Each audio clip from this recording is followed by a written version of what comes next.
Yeah, hello, my name is Ezra, and I came here to MCAN to get a hair transplant.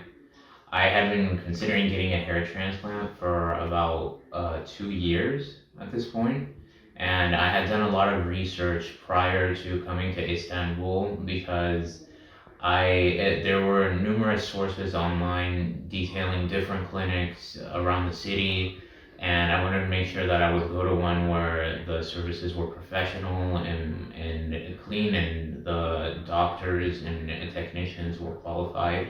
And I felt very satisfied with the service I received at MCAN Health. Did you find difficult to make a decision coming on Corona times or like with COVID-19?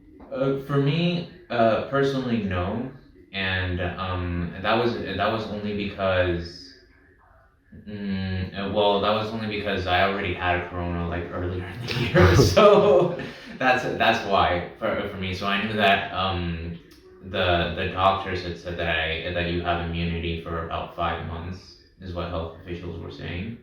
But other than that, I could tell that the city and actually the Republic of Turkey are taking this very seriously.